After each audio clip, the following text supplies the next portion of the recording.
Hello friends, ഹെയർഫോർഡ് മല്ലുവിൻ്റെ പുതിയൊരു വീഡിയോയിലേക്ക് നിങ്ങൾക്ക് സ്വാഗതം. ഇന്നത്തെ വീഡിയോ ഞങ്ങളുടെ ഒരു സൺഡേ എങ്ങനെയായിരുന്നു എന്നുള്ളതാണ്. രാവിലെ പള്ളിയിൽ പോയതും കുറച്ച് ഷോപ്പ് ചെയ്തതും ഈവനിങ് ഉണ്ടാക്കിയ ഡിന്നറിനെ കുറിച്ചൊക്കെയുള്ള ചെറിയൊരു ഡേ ഇൻ മൈ ലൈഫ് പോലുള്ള വീഡിയോ. പള്ളിയിൽ പോകാൻ വേണ്ടി ഞാൻ ഒരുങ്ങിക്കൊണ്ടിരിക്കുകയാണ്. എനിക്ക് കുറച്ച് സമയം എടുക്കുന്നതുകൊണ്ട് ബിബിൻ വേഗം തന്നെ കുഞ്ഞിനെയും കൂടെ ഒരുക്കുവാണ് കൂടെ. പിന്നെ അത് കഴിഞ്ഞിട്ട് ബിബിന് പോയി ഒരുങ്ങാൻ വേണ്ടി. അപ്പോൾ എസ്തൂന് ഉടുപ്പിടിക്കുക എന്ന് പറഞ്ഞാൽ വളരെ വലിയൊരു ടാസ്ക്കാണ്. അവളിങ്ങനെ ഓടിക്കൊണ്ടിരിക്കും. അവൾക്ക് ഉടുപ്പിടുന്നതും ഇഷ്ടമില്ല, ഉടുപ്പിട്ട് കഴിഞ്ഞാൽ അത് ഊരുന്നതും ഇഷ്ടമില്ല. അപ്പോൾ അതുകൊണ്ട് ഭയങ്കര വലിയൊരു ടാസ്ക്കാണുള്ള രാവിലെ ഡ്രസ്സ് ചെയ്യിപ്പിക്കുക എന്നുള്ളത്. എസ്തോ ഉണ്ടാകുന്നോടം വരെ എല്ലാ ഞായറാഴ്ചയും പള്ളിയിൽ പോകുമായിരുന്നു. പിന്നെ എസ്തോ ഉണ്ടായ ശേഷം നമുക്ക് ഈ രാത്രിയിൽ ഉറങ്ങാതിരിക്കുകയും കുഞ്ഞിൻ്റെ കരച്ചിലും അങ്ങനെ ചിലപ്പോൾ വെളുപ്പിനൊക്കെ ആയിരിക്കും നമ്മളൊന്ന് ഉറങ്ങണേ. പിന്നെ അത് കഴിഞ്ഞ് ഡ്യൂട്ടിക്ക് പോകണമല്ലോ, അപ്പോൾ ചിലപ്പോൾ ഒന്നും പള്ളിയിൽ പോകാൻ പറ്റാറില്ല. ഇപ്പോൾ ഞങ്ങൾ പോകുന്നത് ഇംഗ്ലീഷ് ലാറ്റിൻ മാസത്തിന് വേണ്ടിയാണ്. നമുക്കിവിടെ മാസത്തിൽ ഒരു ഞായറാഴ്ച നമുക്ക് മലയാളം മാസമുണ്ട്. നമ്മളിപ്പോൾ ഇവിടെ ഒരുപാട് കുടുംബങ്ങളുണ്ട്. എന്തെങ്കിലും ഒരിക്കലും ഇവിടെ എല്ലാ ഞായറാഴ്ച മലയാളം കുർബാന വരുമെന്ന് പ്രതീക്ഷിക്കുന്നു. അപ്പോൾ ഞങ്ങൾ റെഡി ആയിട്ടുണ്ടായിരുന്നു പോകാൻ വേണ്ടി. ഇതായിരുന്നു എസ്തുവിൻ്റെ ഔട്ട്ഫിറ്റ്. എനിക്കിങ്ങനെ ബാൻഡൊക്കെ വലിയ ഇഷ്ടമാണ്, പക്ഷേ എസ്തുവിന് ഇഷ്ടമല്ല ബാൻഡ് വയ്ക്കുന്നത്. നമ്മൾ കുറച്ച് കഴിയുമ്പോൾ അത് ഊരിയെടുക്കും.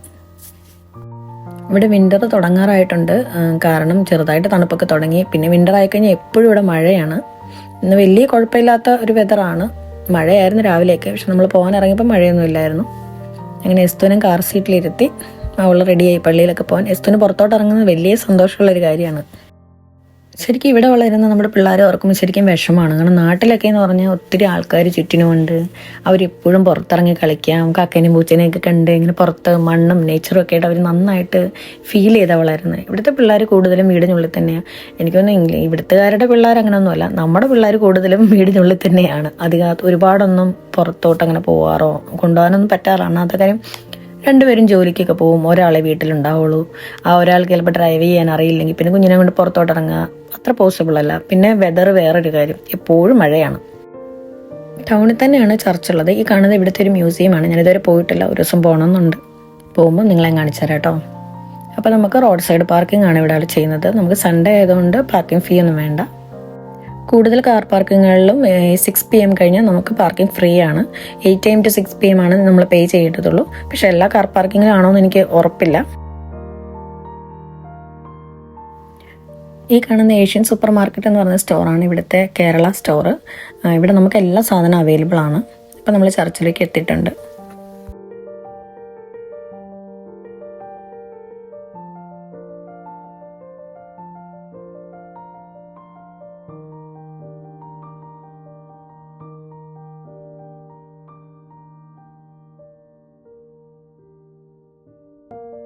അപ്പോൾ പള്ളിയിലെ കുർബാനയൊക്കെ കഴിഞ്ഞ് ഞങ്ങൾ വീട്ടിലേക്ക് തിരിച്ചു പോവാണ്. രാവിലെ ചെന്ന് ബ്രേക്ക്ഫാസ്റ്റ് ഉണ്ടാക്കുക, അതാണ് ഇനി അടുത്ത പണി. അപ്പം ഞാൻ ദോശയ്ക്ക് ചമ്മന്തി അരയ്ക്കുമ്പോൾ ഞാൻ തേങ്ങയും ഉള്ളി മുളകും പുളി എല്ലാം കൂടെ ഇട്ട് ഒന്ന് വഴറ്റിയിട്ട് അരച്ചെടുക്കും. പിന്നെ ഞാൻ കടുക് പൊട്ടിക്കൊന്നും ചെയ്യത്തില്ല, അങ്ങനെ തന്നെ അരച്ചിട്ട് കഴിക്കാൻ നല്ല ടേസ്റ്റ് കേട്ടോ. ഒരു പ്രാവശ്യം നിങ്ങൾ ട്രൈ ചെയ്ത് നോക്കുക കേട്ടോ. ഈ തേങ്ങ അരയ്ക്കുമ്പോൾ ഞാൻ ഒരു വെളുത്തുള്ളി കൂടെ അരയ്ക്കാറുണ്ട്. അതും ഇങ്ങനെ ഉള്ളി വഴറ്റുമ്പോൾ വെളുത്തുള്ളി ഇങ്ങനെ വഴറ്റിയെടുക്കും. ഒരു പ്രാവശ്യം നിങ്ങൾ ട്രൈ ചെയ്ത് നോക്കണം കേട്ടോ. ഇപ്പോൾ ഇവിടെ എസ്തൂനുള്ള ഫുഡാണ്. ഞാൻ ഏത്തക്കയാണ് രാവിലെ അവൾക്ക് പുഴുങ്ങി കൊടുത്തത്. ഞങ്ങൾ 2 വേറെ വീടുകളിലേക്ക് രാവിലെ ബ്രേക്ക്ഫാസ്റ്റ് കഴിക്കുമ്പോൾ വിളിക്കും. അത് ഒരു ദിവസം പോലും മുടക്കാറില്ല, 2 വീട്ടിലേക്കും വിളിക്കും. ഇത് ബിബിൻ്റെ സിസ്റ്ററിൻ്റെ ഹസ്ബൻഡാണ്, സിസ്റ്ററാണ് പുറകെ നിൽക്കുന്നത്. പിന്നെ മുകളിൽ കാണുന്നത് അമ്മയാണ് ബിബിൻ്റെ. എൻ്റെ വീട്ടിലേക്കും വിളിച്ചായിരുന്നു ഇത് കഴിഞ്ഞ്, പക്ഷെ അത് റെക്കോർഡായില്ല. ഇത് ബിബിൻ്റെ ചേച്ചിയാണ്. ഇപ്പം ഞങ്ങളുടെ ബ്രേക്ക്ഫാസ്റ്റിന് ടൈമായി. ഇനി ദോശയും ചമ്മന്തിയും പിന്നെ 2 ഉഴുന്നോടെ നമ്മൾ ഫ്രോസൺ മേടിച്ചതാണ്. അപ്പം അത് കഴിഞ്ഞിട്ട് നമുക്ക് ചെറിയ ഷോപ്പിങ്ങിന് വന്നോർത്ത് ഇന്ന് സൺഡേ അല്ലേ, കുറേ നാളെ പുറത്തൊക്കെ ഒന്ന് പോയിട്ട് ഒന്ന് പുറത്ത് പോകാമെന്ന് വെച്ചു. എസ്തുവിന് ഞങ്ങൾ കൂടുതൽ സമയം ഈ പ്രാമിൽ തന്നെ വെക്കാൻ നോക്കും. പക്ഷെ കുറച്ച് കഴിയുമ്പോൾ അവൾ മടുത്തേമ്പോൾ കുറച്ച് നേരം ഒന്ന് എടുത്ത് കുറച്ച് നേരം ഒന്ന് കളിപ്പിച്ചിട്ട് നമ്മൾ വീണ്ടും പ്രാമിൽ തന്നെ സെറ്റ് ചെയ്യും. നാട്ടിലൊക്കെ ഇങ്ങനെ എടുത്തോണം നടന്ന് നമുക്ക് ശരിക്കും കൈക്കും നടുവിനൊക്കെ വേദന എടുക്കും. പക്ഷേ ഒരു പ്രാമൊക്കെ നാട്ടിലും ഉണ്ടെങ്കിൽ, പക്ഷെ നാട്ടിലെ റോഡുകൾ പ്രാം കൊണ്ടുപോകുന്ന രീതിയിലുള്ളതല്ല, അതുകൊണ്ട് അത് പോസിബിൾ അല്ല. നിങ്ങൾ H&Mന്ന് സാധനം വാങ്ങാറുണ്ടോ? അപ്പോൾ H&Mയിലെ ക്ലോത്ത്സ് എന്ന് പറഞ്ഞാൽ ന്യൂട്രൽ കളേഴ്സാണ്. പക്ഷേ H&M നമുക്ക് ഒരുപാട് ഓഫറുകളുണ്ട്. നിങ്ങൾ H&Mന് മെമ്പർഷിപ്പ് എടുക്കുമ്പോൾ അവർ നമുക്ക് വൗച്ചേഴ്സ് വരും. ഇടയ്ക്കിടയ്ക്ക് ആപ്പിൽ ചെക്ക് ചെയ്താൽ മതി.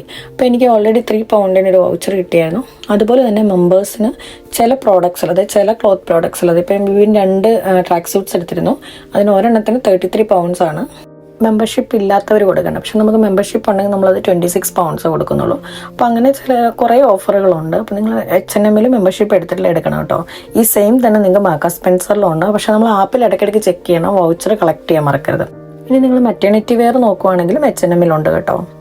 പിന്നെ നമ്മൾ നെക്സ്റ്റിൽ വന്ന് എസ്റ്റിന് നോക്കാൻ വേണ്ടി. പക്ഷേ നെക്സ്റ്റിൽ ക്ലോത്ത്സ് ഒക്കെ നല്ലതാണ്. പക്ഷേ നെക്സ്റ്റിന് ഒരിക്കലും ഒരു അതായത് മെമ്പർഷിപ്പോ അങ്ങനത്തെ ഒരു സർവീസും ഇല്ല അവർക്ക്. നമ്മൾ കൂടുതലും ഡ്രസ്സുകൾ എസ്റ്റിന് നെക്സ്റ്റിൽ നിന്നാണ് എടുക്കാറ്. നെക്സ്റ്റിൽ ക്രിസ്മസ് കളക്ഷനൊക്കെ ഓൾറെഡി വന്നിട്ടുണ്ടായിരുന്നു. ഇനിയിപ്പോൾ ഞാൻ എൻ്റെ ഐബ്രോസ് ത്രെഡ് ചെയ്യാൻ വേണ്ടി പോകുന്നത് സൂപ്പർ ഡ്രഗ് എന്ന് പറയുന്നൊരു സ്റ്റോറിലാണ് എടുക്കുന്നത്. അവിടെ ഒരു ഇന്ത്യൻ ലേഡി ഉണ്ട്, അവരാണ് ഐബ്രോസ് ഞാൻ അവിടെ ചെയ്യാറുള്ളത്. ഐബ്രോസ് ഒക്കെ എടുക്കാൻ ഇവിടെ ഭയങ്കര പൈസയാണ്. 11 പൗണ്ടാണ്. നാട്ടിൽ 1100 1200 രൂപയൊക്കെ ആവും ഇവിടെ നിന്ന് ഐബ്രോസ് ത്രെഡ് ചെയ്യണമെങ്കിൽ. അപ്പോൾ ഞങ്ങൾ അതെല്ലാം ഷോപ്പിംഗ് കഴിഞ്ഞ് വീട്ടിൽ വന്നു. എസ്റ്റിന് കുറച്ച് ബോട്ടിലൊക്കെ കഴുകാനുണ്ടായിരുന്നു. അപ്പോൾ ഞാൻ ബോട്ടിൽസൊക്കെ ഇങ്ങനെ കഴുകുന്നത്.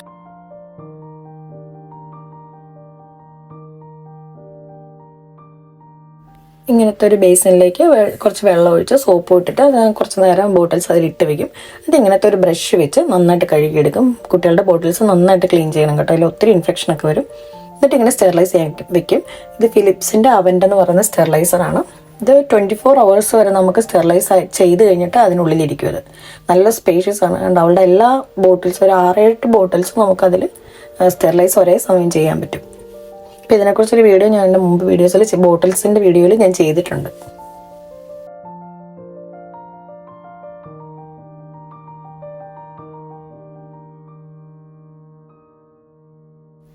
എസ്തു ഉറങ്ങുവാണ്. ആ നേരം കൊണ്ട് ഞാനപ്പോൾ ഡിന്നറും കൂടെ പ്രിപ്പയർ ചെയ്യാണ്.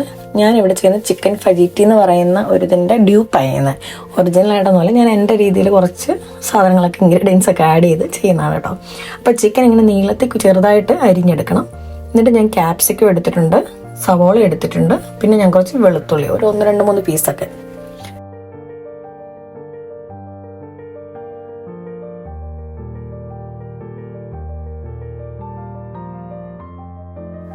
റോ ഗാർലിക് ഇട്ടെങ്കിൽ ഞാൻ കുറച്ചുകൂടെ ഗാർലിക് ഗ്രാന്യൂൾസ് ഇടാറുണ്ട്. നിങ്ങൾക്ക് വേണമെങ്കിൽ ഇട്ടാൽ മതി. ഇത് നമുക്ക് അസ്തയിലും ടെസ്കോയിലും മോറിസണിലൊക്കെ വാങ്ങാൻ കിട്ടും. ഇനി ഞാൻ കുറച്ച് പാഴ്സലി ലീവ്സ് ആണ് ഇടുന്നത്. ഫ്രഷ് ലീവ്സ് ഉണ്ടെങ്കിൽ അത് എപ്പോഴും നല്ല, എൻ്റെ കയ്യിൽ ഇല്ലാത്തത് ഞാൻ ഡ്രൈ ആണ് ഇടുന്നത്. അപ്പോൾ അത് കുറച്ച് നിങ്ങളുടെ ടേസ്റ്റ് അനുസരിച്ച് നിങ്ങളുടെ ആവശ്യത്തിനനുസരിച്ച് ഇടുക. ഞാൻ കുറച്ച് ഇട്ടിട്ടുള്ള ഒരുപാട്. ഞാൻ 3 ചിക്കൻ്റെ ബ്രസ്റ്റും 1 സവോളയും അതുപോലെ തന്നെ ഒരു 3 പീസ് ഗാർലിക്കും അതുപോലെ തന്നെ 2 ക്യാപ്സിക്കമാണ് ഇവിടെ എടുത്തിരിക്കുന്നത്. ഇനി ഞാൻ പാപ്രിക്കയുടെ പൗഡറാണ് ഇടുന്നത്. ഞാൻ മുളക് പൊടി ഇടാറില്ല, ഞാൻ ഇങ്ങനത്തെ പാപ്രിക്ക പൗഡറാണ് യൂസ് ചെയ്യാറ്. അത് നിങ്ങളുടെ ആവശ്യത്തിന് ഇടുക.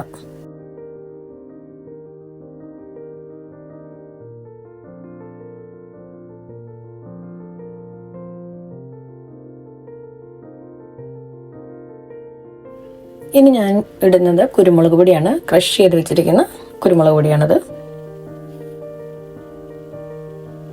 അത് നിങ്ങളുടെ എരിവിനനുസരിച്ച് നിങ്ങളിടുക.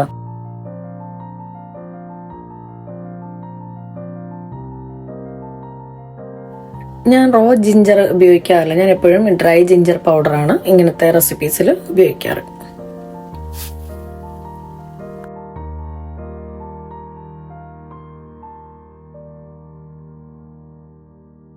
ഇനി ഒരു നാരങ്ങ സ്ക്വീസ് ചെയ്ത് ഒഴിക്കണം. ഞാനൊരു ഫുൾ നാരങ്ങ എടുത്തിട്ടുണ്ട്. എനിക്ക് കുറച്ച് പുളി ഇഷ്ടമാണ്. അത് പുളി നിങ്ങളുടെ ടേസ്റ്റിനനുസരിച്ച് നിങ്ങൾ ആഡ് ചെയ്യാം.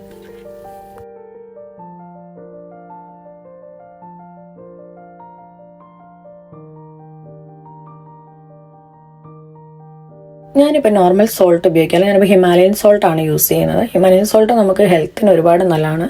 നമ്മുടെ ബ്ലഡ് പ്രഷറും നമ്മുടെ ഡൈജസ്റ്റീവ് ഹെൽത്തിനൊക്കെ നല്ല ഒരു സാധനമാണ് ഹിമാലയൻ സോൾട്ട്.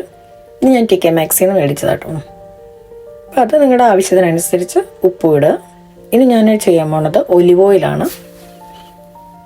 ഇത് എക്സ്ട്രാ വെർജിൻ ഒലിവ് ഓയിലാണ്. നിങ്ങൾക്ക് വേണമെങ്കിൽ കോക്കനട്ട് ഓയിൽ ഉപയോഗിക്കാം. പക്ഷെ ഞാനിവിടെ ഒലിവ് ഓയിലാണ് എടുക്കുന്നത്. അത് നിങ്ങളുടെ ആവശ്യത്തിന് എടുക്കുക. ഞാൻ കുറച്ച് ഏറെയായിട്ട് ഒഴിച്ചിട്ടുണ്ടായിരുന്നു. കാരണം നമ്മൾ ഒഴിക്കുമ്പോൾ അത് ചിക്കൻ ഒന്ന് സ്മൂത്തായി കിട്ടും.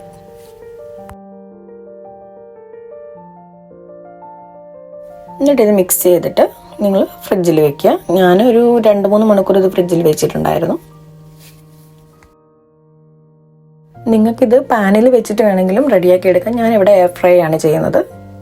അപ്പോൾ എയർ ഫ്രയറിൽ ഇതെടുത്തിട്ട് ഞാൻ 15 minutes 180 ഡിഗ്രിയിൽ ഒരു സൈഡ് വെച്ചു. അത് കഴിഞ്ഞിട്ട് പിന്നെ അതെടുത്തിട്ട് വീണ്ടും എല്ലാം ഒന്ന് മിക്സ് ചെയ്തിട്ട് വീണ്ടും 15 minutes 180 ഡിഗ്രിയിൽ വെച്ചു. മൊത്തം 30 minutes 180 ഡിഗ്രിയിൽ ഞാൻ എയർ ഫ്രൈ ചെയ്തെടുക്കുക ചെയ്ത്.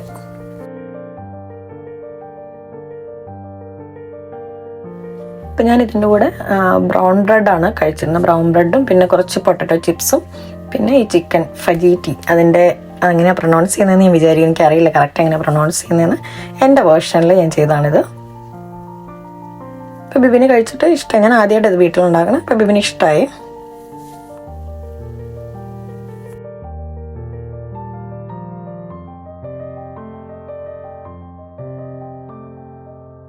എസ്തു ഉറക്കത്തിൽ നിന്ന് എണീറ്റിട്ടുണ്ടായിരുന്നു. അവളെ കുറച്ച് ടോയ്സ് ഒക്കെ കൊടുത്ത് അവിടെ ഇരുത്തിയിട്ട് ഞങ്ങളൊരു സിനിമ കാണാമെന്ന് ഉള്ള പ്ലാനിലാണ്. അപ്പം ഞങ്ങൾ മിക്കവാറും ഈവനിങ്സ് ഞങ്ങൾ ഒരു സിനിമ വെച്ച് കാണാറുണ്ട്. ഞങ്ങൾ രണ്ടുപേരും സിനിമ കാണാൻ ഇഷ്ടമുള്ള ആൾക്കാരാണ്. എസ്തു അവിടെ ഇരുന്ന് ടോയ്സായിട്ട് കളിക്കുന്നുണ്ട്. അപ്പോൾ ഇത്ര ഉള്ളൂ ഇന്നത്തെ ഒരു ചെറിയ മിനി വ്ളോഗാണിത്. നിങ്ങൾക്ക് ഇഷ്ടമായി ഞാൻ കരുതുന്നു. ഇഷ്ടമെങ്കിൽ ലൈക്ക് ചെയ്യാനും കമൻറ്റ് ചെയ്യാനും സബ്സ്ക്രൈബ് ചെയ്യാനും മറക്കരുത്. Thank you for watching.